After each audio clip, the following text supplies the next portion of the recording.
सर्वेभ्यो नमो नमः। छात्रों, यहाँ पर हम देखेंगे अकारांत पुल्लिंग शब्द बालक, यानी कि बालक जो शब्द है वो अकारांत है और पुल्लिंग शब्द है। इसके शब्द रूप हम देख लेते हैं। यहाँ पे विभक्तियाँ लिखी हुई है, प्रथमा, द्वितीय, तृतीय, चतुर्थी, पंचमी, षष्ठी, सप्तमी। 7 विभक्तियाँ होती है और एक संबोधन होता है। संबोधन में हमेशा प्रथमा विभक्ति होती है, ये भी आपको याद रखना है। एक वचन में बालक का रूप हम देखेंगे बालकः, बालकम, बालकेन, बालकाय, बालकात्, बालकस्य, बालके, हे बालक। ये एक वचन के रूप हैं जो कि परीक्षा में अधिकतर पूछे जाते हैं। उसके पश्चात द्विवचन यानी कि 2 के लिए बालकौ, बालकौ 2 बार आएगा। 3 बार हम भ्याम जोड़ देंगे, बालकाभ्याम, बालकाभ्याम, बालकाभ्याम। तृतीया, चतुर्थी, पंचमी विभक्ति में बालकयोः, बालकयोः। षष्ठी और सप्तमी में आ जाएगा हे बालकौ, ये संबोधन में हम लिख देंगे।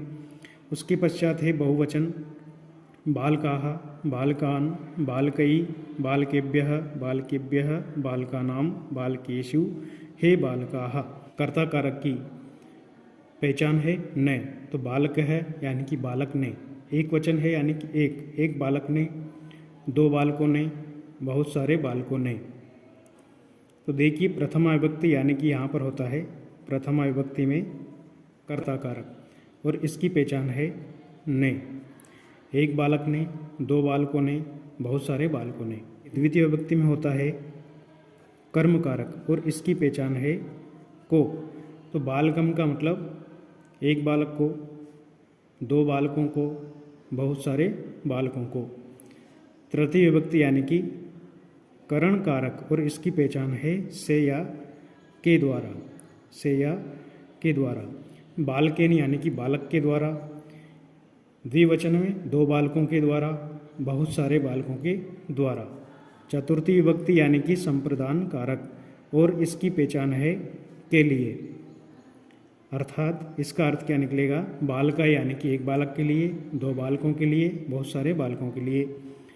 पंचमी विभक्ति, इसमें कारक होता है अपादान, इसकी पहचान है से, लेकिन ये अलग होने के अर्थ में, से अलग होने के अर्थ में इसका प्रयोग किया जाता है। बालकात यानी कि बालक से, 2 बालकों से, बहुत सारे बालकों से। षष्ठी विभक्ति यानी कि इसमें संबंध होता है और ये संबंध कारक नहीं माना गया है, कारक 6 ही होते हैं। ये विभक्ति है संबंध बालकस्य, एक बालक का, इसमें का, के, की आदि इसकी पहचान होती है। एक बालक का, 2 बालकों का, बहुत सारे बालकों का। सप्तमी विभक्ति में होता है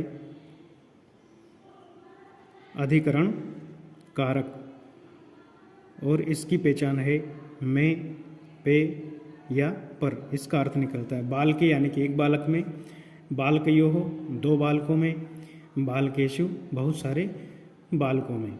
इसी प्रकार से आपको आकारांत शब्दों के वृक्ष, अध्यापक, छात्र, नर, देव, राम आदि सभी शब्दों के रूप बालक के समान ही चलेंगे।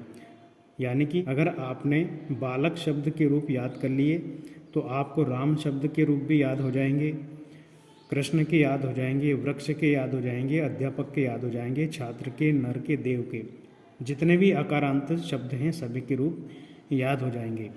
आकारांत क्यों कहा गया है? क्योंकि इनके अंत में अस्वर है। जैसे बालक है, इस बालक का जो अंतिम का व्यंजन है इसमें अस्वर है, यानी कि हम कह सकते हैं प्रत्येक व्यंजन में एक स्वर मिला रहता है अ। तो जिनकी अंत में अस्वर हो ऐसे पदों को आकारांत पद कहा जाता है।